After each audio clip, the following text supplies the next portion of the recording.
ಉಳಿಸಿಕೊಂಡು ಬಂದಂಥ ಈ ಧರ್ಮವನ್ನು ಉಳಿಸಿ ಮುಂದಿನ ಪೀಳಿಗೆ ಕೊಡುವಂಥ ಜವಾಬ್ದಾರಿ ಯಾರ ಹೆಗಲ ಮೇಲಿದೆ ಅಂದರೆ ಅದು ನಮ್ಮ ಹೆಗಲ ಮೇಲಿದೆ.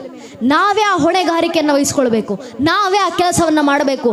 ಮತ್ತು ಒಂದಂತೂ ಸತ್ಯ, ಪೂಜ್ಯನಿಯರು ಮಾತಾಡ್ತಾ ಇರಬೇಕಾದ್ರೆ ಹೇಳಿದ್ರು, ಮನೆಯ ಒಂದೊಂದು ಮಗುವಿಗೂ ಸಂಸ್ಕಾರ ಕೊಡುವಂಥ ಅವಶ್ಯಕತೆ ಇದೆ. ದೇಶದಲ್ಲಿ ಸಂಸ್ಕಾರ ಬೆಳಿಬೇಕು. ಮತ್ತೊಮ್ಮೆ ಅಂತಹ ಸಂಸ್ಕಾರವನ್ನು ಮನೆಯಲ್ಲಿ ಮಕ್ಕಳಿಗೆ ಕೊಡುವಂಥ ಕಾರ್ಯ, ಧರ್ಮ ಉಳಿಸುವಂಥ ಕಾರ್ಯ ಯಾರಿಂದಾದರೂ ಸಾಧ್ಯ ಆದರೆ ಅದು ತಾಯಿಂದ್ರಿಂದ ಮಾತ್ರ ಸಾಧ್ಯ ಆಗೋದು. ಇನ್ಯಾರೂ ಮಾಡ್ಲಿಕ್ಕೆ ಸಾಧ್ಯ ಇಲ್ಲ. ಯಾಕೆ ತಾಯಿಂದ್ರಿಂದ ಮಾತ್ರ ಆಗೋದು? ತಾಯಿಂದ್ರೇ ಮಕ್ಕಳಿಗೆ ಸಂಸ್ಕಾರ ಕೊಡುವಂಥ ಸಾಮರ್ಥ್ಯ ಇರೋದು. ನಾನು ಹೇಳ್ತಾ ಇರೋದಲ್ಲ, ಶ್ರೀಕೃಷ್ಣ ಪರಮಾತ್ಮ ಹೇಳಿರುವಂಥ ಮಾತು.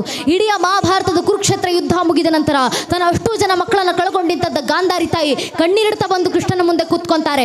ಅದೇ ಸಮಯಕ್ಕೆ ಯುದ್ಧ ಗೆದ್ದು ಬಂದ ಪಾಂಡವರ ತಾಯಿ ಕುಂತಿ ತನ್ನ ಮಕ್ಕಳೊಂದಿಗೆ ಬಂದು ಗಾಂಧಾರಿ ತಾಯಿ ಎದುರುಗಡೆ ಕೂತ್ಕೊಂತಾರೆ. ಮಧ್ಯದಲ್ಲಿ ಶ್ರೀಕೃಷ್ಣ ಪರಮಾತ್ಮ ನಿಂತಿದ್ದಾರೆ. ಗಾಂಧಾರಿ ತಾಯಿ ಮಕ್ಕಳನ್ನು ಕಳ್ಕೊಂಡ ದುಃಖದಲ್ಲಿ, ಯುದ್ಧ ಸೋತಂತ ಕೋಪದಲ್ಲಿ ಕಣ್ಣೀರಿಡ್ತಾ ಮುಷ್ಟಿ ಬಿಗಿ ಹಿಡಿದು ಗಟ್ಟಿದ್ವನೆಯಲ್ಲಿ ಕೃಷ್ಣನಿಗೆ ಪ್ರಶ್ನೆ ಮಾಡ್ತಾರೆ, ಕೃಷ್ಣ ಹೇಳು, ನನಗೆ ಯಾಕಿಂತ ಅನ್ಯಾಯ ಮಾಡಿದೆ? ಕೃಷ್ಣನಿಗೆ ಅರ್ಥ ಆಗೋದಿಲ್ಲ. ತಕ್ಷಣ ಗಾಂಧಾರಿ ತಾಯಿ ಉತ್ತರ ಕೊಟ್ಟರು, ಇಲ್ಲಪ್ಪ, ಜಗತ್ತಿನ ಮೋಸಗಾರ ಅಂತ ಕರಿಬೋದು, ಜಗತ್ತಿನ ಸುಳ್ಳುಗಾರ ಅಂತ ಕರಿಬೋದು, ಆದರೆ ನನಗೆ ಮಾತ್ರ ಸ್ಪಷ್ಟವಾಗಿ ಗೊತ್ತು ನೀನೇ ಭಗವಂತ. ಈಗ ಹೇಳಿ, ನನಗೆ ಯಾಕಿಂತ ಅನ್ಯಾಯ ಮಾಡಿದೆ? ನಾನೇ ನಿಂಗೆ ಕಲ್ಮಣಂತಂದು ಪೂಜೆ ಮಾಡಿದ್ನ? ಕುಂತಿ ಮಾತ್ರ ಹೂ ಹಣ್ಣುಗಳಲ್ಲಿ ಪೂಜೆ ಮಾಡಿದ್ಲ? ಇಲ್ಲ ತಾನೆ, ನಾನು ನಿನಗೆ ಹೂ ಹಣ್ಣುಗಳಲ್ಲೇ ಪೂಜೆ ಸಲ್ಲಿಸಿದ್ನಪ್ಪ. ಅದರಲ್ಲೂ ನಾನು ಮಹಾರಾಣಿಯಾಗಿದ್ದೆ, ಇನ್ನು ವೈಭೋಗದಿಂದ ನಿನ್ನನ್ನು ಆರಾಧಿಸ್ದೆ. ಆದರೂ ಕೂಡ ನನಗ್ಯಾಕಿಂತ ಅನ್ಯಾಯ ಮಾಡಿದೆ? ನನಗೆ ಮಾತ್ರ ಇಷ್ಟು ಕೆಟ್ಟ ಮಕ್ಕಳನ್ನೇನು ಕೊಟ್ಟೆ, ಕುಂತಿಗೆ ಮಾತ್ರ ಅಷ್ಟು ಒಳ್ಳೆ ಮಕ್ಕಳನ್ನೇನು ಕೊಟ್ಟೆ, ಏನಕ್ಕಿಂತ ಅನ್ಯಾಯ ಮಾಡಿದೆ? ಉತ್ತರ ಕೊಡು ಅಂತ ಗಾಂಧಾರಿ ತಾಯಿ ಕಣ್ಣೀರಿಡ್ತಾ ಕೃಷ್ಣನ ಮುಂದೆ ಪ್ರಶ್ನೆ ಮಾಡಿದಾಗ ಶ್ರೀಕೃಷ್ಣ ಪರಮಾತ್ಮ ನಸುನಕ್ಕೂ ಗಾಂಧಾರಿ ತಾಯಿಗೆ ಉತ್ತರ ಕೊಟ್ಟರು. ಅಮ್ಮ ಗಾಂಧಾರಿ ತಾಯಿ, ಆಗ್ಲಿಂದ ನಾನು ನಿನ್ಗೆ ಅನ್ಯಾಯ ಮಾಡಿದೆ ಅಂತ ಕಣ್ಣೀರಿಡ್ತಾ ಇದ್ದೆಲ್ಲ, ನೀನೇ ಯೋಚನೆ ಮಾಡಮ್ಮ. ನಿನ್ನ ಮಕ್ಕಳಲ್ಲೂ ಕುಂತಿಯ ಮಕ್ಕಳಲ್ಲಿ ಏನು ಮಹಾ ವ್ಯತ್ಯಾಸ ಇತ್ತು? ನಿನ್ನ ಮಕ್ಕಳು ಕುಂತಿಯ ಮಕ್ಕಳು ಇಬ್ಬರು ಒಂದೇ ವಂಶಕ್ಕೆ ಸೇರಿದವರು, ನಿಮ್ಮಿಬ್ಬರು ಮಕ್ಕಳು ಕೂಡ ಒಂದೇ ಕುಲಕ್ಕೆ ಸೇರಿದವರು, ನಿಮ್ಮಿಬ್ಬರ ಮಕ್ಕಳಲ್ಲಿ ಹರಿತಾ ಇರುವಂಥ ರಕ್ತವನ್ನು ಹಂಚ್ಕೊಂಡು ದುಡ್ದಂಥ ರಕ್ತ ಸಂಬಂಧಿಗಳು, ನಿಮ್ಮಿಬ್ಬರು ಮಕ್ಕಳನ್ನು ಆಡಿ ಬೆಳೆಸಿದಂಥ ಗುರು ಹಿರಿಯರು ಒಬ್ಬರೇ, ನಿಮ್ಮಿಬ್ಬರು ಮಕ್ಕಳು ಕಲಿತಂಥ ಪಾಠ ಒಂದೇ, ಅವರಿಗೆ ಪಾಠ ಕಲಿಸಿದಂಥ ಗುರುಗಳು ಕೃಪಾಚಾರ್ಯ ನಂತರ ದ್ರೋಣಾಚಾರ್ಯ ಒಬ್ಬರೇ, ಪಾಠ ಕಲಿತಂಥ ಗುರುಕುಲ ಒಂದೇ. ಇಷ್ಟೆಲ್ಲ ಸಮಾನತೆ ನಿಮ್ಮಿಬ್ಬರ ಮಕ್ಕಳಲ್ಲೂ ಇರಬೇಕಾದ್ರೆ ಅಲ್ಲಿ ಬದಲಾಗಿದ್ದೇನು? ಕೃಷ್ಣ ಹೇಳ್ತಾರೆ, ತಾಯಿ ಮಾತ್ರ ನೀನು ಗಾಂಧಾರಿ ತಾಯಿ ನಿನ್ನ ಪತಿಯ ಮನೆಗೆ ಬಂದ ಕೂಡಲೇ ಅರೆ ನನ್ನ ಪತಿಗಿರೋ ಸೌಭಾಗ್ಯ ನನಗೆ ಯಾಕೆ ಬೇಕು ಅಂತ ಕಣ್ಣಿಗೆ ಬಟ್ಟೆ ಕಟ್ಕೊಂಡೆ ಸರಿ, ಆದರೆ ಮಕ್ಕಳು ಜನಿಸಿದ ನಂತರವೂ ಕಣ್ಣಿಗೆ ಕಟ್ಟಿದಂಥ ಬಟ್ಟೆ ನೀನು ತೆಗಿಲಿಲ್ಲ. ಅರ್ಥಾತ್ ನೀನು ಯಾವತ್ತು ಕಣ್ಣಿಗೆ ಬಟ್ಟೆ ಕಟ್ಕೊಂಡು ನೋಡೋದನ್ನು ನಿಲ್ಲಿಸ್ತೋ ಅವತ್ತಿನ ದಿನದಿಂದ ನಿನ್ನ ಮಕ್ಕಳು ನೋಡಬಾರ್ದನ್ನ ನೋಡಿದ್ರು, ಮಾಡಬಾರ್ದನ್ನ ಮಾಡಿದ್ರು, ಯಾರ ಜೊತೆ ಸೇರಬಾರ್ದು ಅಂಥವ್ರ ಜೊತೆನೇ ಸೇರಿದ್ರು. ಆದರೆ ಇನ್ನೊಂದು ಕಡೆ ಕುಂತಿ ತಾಯಿ ತನ್ನ ಪತಿ ತೀರಿಕೊಂಡ ನಂತರವೂ ಮಕ್ಕಳಿಗೆ ತಾಯಿ ಸ್ಥಾನದಲ್ಲಿ ಮಾತ್ರವಲ್ಲ ತಂದೆ ಸ್ಥಾನದಲ್ಲಿ ನಿಂತ್ಕೊಂಡು ಕಣ್ಣಿಗೆ ಎಣ್ಣೆ ಬಿಟ್ಕೊಂಡು ತನ್ನ ಮಕ್ಕಳನ್ನು ನೋಡ್ಕೊಂಡ್ಲಮ್ಮ. ಅದಕ್ಕೆ ಕುಂತಿಯ ಮೊದಲನೇ ಮಗು ಯುಧಿಷ್ಠಿರ. ಬಹುಶಃ ಇವತ್ತಿಗೂ ಯುಧಿಷ್ಠಿರ ಅಂದರೆ ನಮಗೆ ನೆನಪಾಗ್ತಾರೋ ಇಲ್ವೋ, ಆದರೆ ಧರ್ಮರಾಯ ಅಂದ ಕೂಡಲೇ ನೆನಪಾಗ್ತಾರೆ. ಅಂದರೆ ಪುಣ್ಯಾತ್ಮ ನಡೆದಂಥ ಹಾದೆಷ್ಟು ಪವಿತ್ರವಾದದ್ದು, ಧರ್ಮದಿಂದಲೇ ಹೆಸರುವಾಸಿ ಆದರೂ ಅದಕ್ಕೆ ಅವರ ಹಿಂದೆ ಬಂದಂಥ ತಮ್ಮಂದಿರು ಅದೇ ಶ್ರೇಷ್ಠ ಹಾದಿನಲ್ಲಿ ಬೆಳೆದು ಬಂದರು ಅಂತ ಒಬ್ಬ ತಾಯಿ ತಂದಂಥ ವ್ಯತ್ಯಾಸ ನೋಡಿ. ಶ್ರೀಕೃಷ್ಣ ಪರಮಾತ್ಮ ಮಹಾಭಾರತದಲ್ಲಿ ನಮ್ಗೆ ನೀಡೋದಂಥ ಅದ್ಭುತ ದೃಷ್ಟಾಂತ.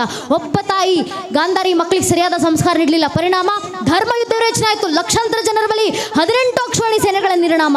ಇನ್ನೊಂದು ಕಡೆ ಒಬ್ಬ ಕುಂತಿ ತಾಯಿ ನಿತ್ತು ಮಕ್ಕಳಿಗೆ ಸರಿಯಾದ ಸಂಸ್ಕಾರ ಕೊಟ್ಟಂತ ಕಾರಣ ಅದೇ ಜಾಗದಲ್ಲಿ ಕೃಷ್ಣರ ದಯೆಯಿಂದ ಪಾಂಡು ಮಕ್ಕಳ ಕೈಯಿಂದ ಮತ್ತೊಮ್ಮೆ ಧರ್ಮ ಸ್ಥಾಪನೆ ಆಯಿತು. ಈ ಉದಾಹರಣೆ ಬಹಳ ಹಿಂದೆ ಬೇಡ ನನ್ನ ನೆಚ್ಚಿನ ಬಂಧುಗಳೇ, ಇದೇ ಒಂದಿಷ್ಟು ಶತಮಾನಗಳ ಹಿಂದೆ ಒಬ್ಬ ತಾಯಿ ಜೀಜಾಬಾಯಿ ಏನಾದ್ರು ಧರ್ಮಾದೇಶ ಕಟ್ಕೊಂಡು ನನಗೇನಾಗಬೇಕು, ನನ್ನ ಮಗ ಜೀವನದಲ್ಲಿ ಸುಖವಾಗಿ ಬದುಕಿದ್ರೆ ಸಾಕಲ್ವಾ ಅಂತ ಒಬ್ಬ ತಾಯಿ ಜೀಜಾಬಾಯಿ ಸ್ವಾರ್ಥದ ಬಗ್ಗೆ ಯೋಚನೆ ಮಾಡಿದ್ರೆ ಇವತ್ತು ನಮ್ಮ ಪರಿಸ್ಥಿತಿ ಏನಾಗಿರಬೇಕು ಹಿಂದೂ ಸಮಾಜದ್ದು?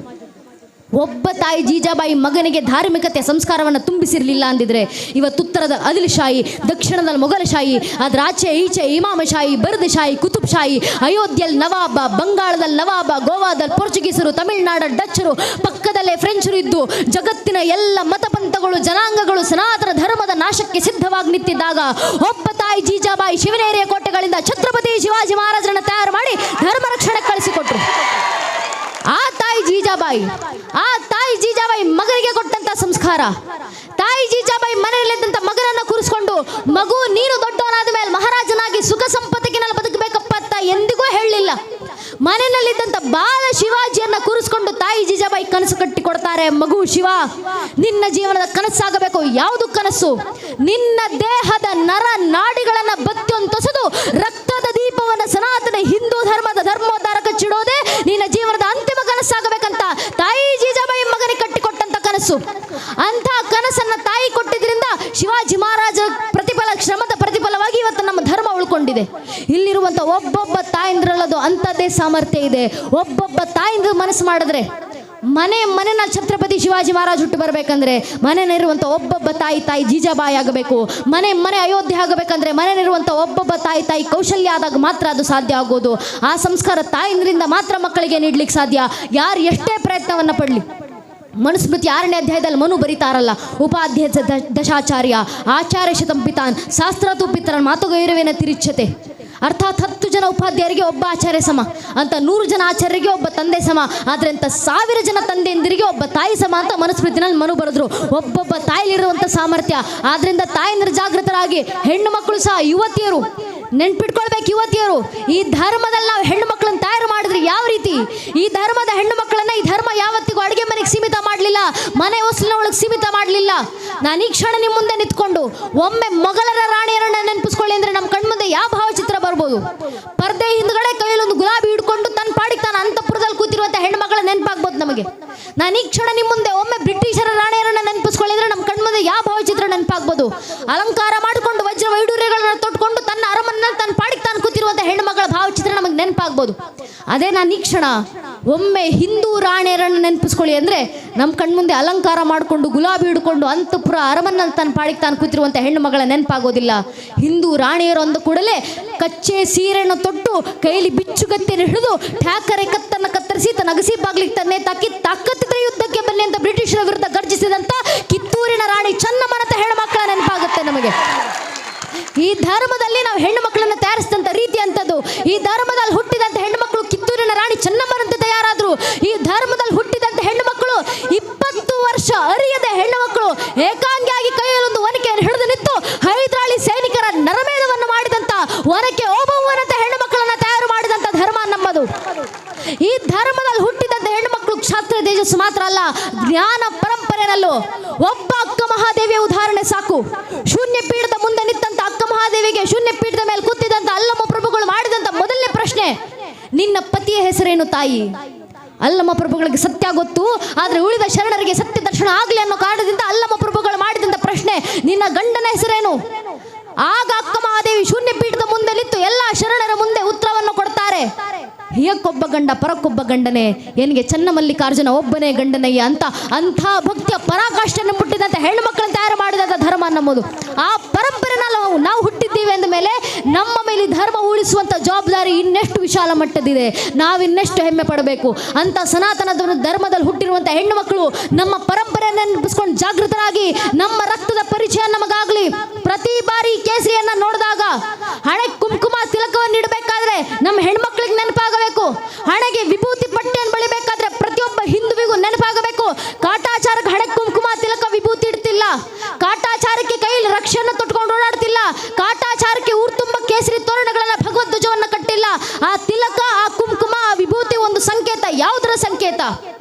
ಒಬ್ಬ ಕವಿಗಳು ಬಹಳ ಸುಂದರವಾಗಿ ಹೇಳಿದ್ದಾರಲ್ಲ, ये है देखो राजपुताना नाज से तलवारों पे, इसने अपना जीवन काटा बर्जी तीर कटारों पे, कूद पड़ी थी यहाँ हजारों पद्मिनियां अंगारों पे, इस मिट्टी का कण कण कह रहा आजादी की नारा, इस मिट्टी का कण कण बोल रहा कुर्बानी की गाथा, इस मिट्टी से तिलक करो ये धरती है बलिदानों के ಅಂತ ಕವಿಗಳು ಹೇಳಿದ್ರಲ್ಲ. ಆ ಕುಂಕುಮ ಸಂಕೇತ ಯಾವುದರ ಸಂಕೇತ? ನಮ್ಮ ಮೇಲಾದಂಥ ಸಾವಿರಾರು ವರ್ಷಗಳ ದಾಳಿಯ ನಂತರವೂ, ಅಸಂಖ್ಯ ಆಕ್ರಮಣಗಳ ನಂತರವೂ, ನೂರಾರು ಕಷ್ಟ ನಷ್ಟಗಳ ನಡುವೆಯೂ ಇವತ್ತಿಗೂ ತಲೆ ಎತ್ತಿ ತರವೆತ್ತಿ ನಿಂತಿರುವಂತ, ಮೃತ್ಯುವನ್ನು ಮಣಿಸಿ ಜೀವಿಸ್ತಾ ಇರುವಂತ ಮೃತ್ಯುಂಜಯ ಸನಾತನ ಹಿಂದೂ ಧರ್ಮದ ಕ್ಷತ್ರಿಯ ಪರಂಪರೆ ಸಂಕೇತ ಕುಂಕುಮ. ಅದಕ್ಕೆ ಹಣೆ ಕುಂಕುಮ ತಿಲಕ ವಿಭೂತಿ ಇಡಬೇಕಾದ್ರೆ ಸ್ವಾಭಿಮಾನ ಬರ್ಬೇಕು ಹಿಂದೂಗಳಲ್ಲಿ ಅಂತ ನಮ್ಮ ಪೂರ್ವಿಕರು ಹೇಳ್ಕೊಟ್ರು. ಆ ಸ್ವಾಭಿಮಾನ ನಮ್ಗೆ ಅರ್ಥ ಆಗಬೇಕು. ನಮ್ಮ ಇತಿಹಾಸದ ಪರಿಚಯ ನಮ್ಗೆ ಅರ್ಥ ಆಗಬೇಕು. ನಮ್ಮಲ್ಲಿ ಹರಿತಾ ಇರುವಂತ ರಕ್ತದ ಕಣದ ಪರಿಚಯ ನಮ್ಗಾಗಬೇಕು. ಹಿಂದೂಗಳ ಪರಿಚಯ ಯಾವುದು? ಅಟಲ್ ಬಿಹಾರಿ ವಾಜಪೇಯಿ ಅವರು ಹೇಳ್ತಾರಲ್ಲ, ಹಿಂದೂಗಳ ಪರಿಚಯ, मैं शंकर का वह क्रोधा ललकर सकता जग को क्षार क्षार, मैं डमरू का वह प्रलयंकार ध्वनि जिसमें नक्शा भीषण संहार, मैं माँ दुर्गा का उन्मत्त हास, मैं माँ काली का शस्त्राभ्यास, मैं यम की प्रलयंकारी पुकार, अगर अंतरतम की अग्नि से जगती में आग लगा दूं मैं, यदि ददकुट जड़ स्थल अंबर जड़ चेतन तो कैसा विस्मय, हिंदू तन मन हिंदू जीवन रग रग हिंदू मेरा परिचय ಅಂತ ವಾಜಪೇಯಿ ಅವರು ಕೊಟ್ಟಂತ ಕರೆ. ಆ ಕರೆ ನಮ್ಮ ಕಿವಿಗಳಲ್ಲಿ ಗುಂಜಿಸುವಂತಾಗಲಿ, ನಮ್ಮ ರಕ್ತದ ಪರಿಚಯ ಒಬ್ಬೊಬ್ಬರಿಗೂ ಆಗುವಂತಾಗಲಿ. ಆ ರಕ್ತದ ಪರಿಚಯ ನಾವು ಮುಂದಿನ ಪೀಳಿಗೆಗೆ ಮಾಡಿಕೊಡಬೇಕು. ಮನೆಯಲ್ಲಿರುವಂಥ ಮಕ್ಕಳಲ್ಲಿ ಜಾಗೃತಿ ತರೋಣ. ನನ್ನ ನೆಚ್ಚಿನ ಬಂಧುಗಳೇ, ಇಷ್ಟು ವರ್ಷ ಚಿಂತೆ ಮಾಡ್ತಾ ಇದ್ವಿ ಹಿಂದೂಗಳ ಜನಸಂಖ್ಯೆ ಕ್ಷೀಣಿಸ್ತಾ ಇದೆ. ಆದರೆ ಚಿಂತೆ ಮಾಡುವ ಅವಶ್ಯಕತೆ ಇಲ್ಲ ನನ್ನ ನೆಚ್ಚಿನ ಬಂಧುಗಳೇ. ಕಾರಣ ಶಾಸ್ತ್ರಗಳಲ್ಲೇ ನಮ್ಮ ಪೂರ್ವಿಕರು ಹೇಳಿದ್ದಾರೆ, ಧರ್ಮ ರಕ್ಷಣೆ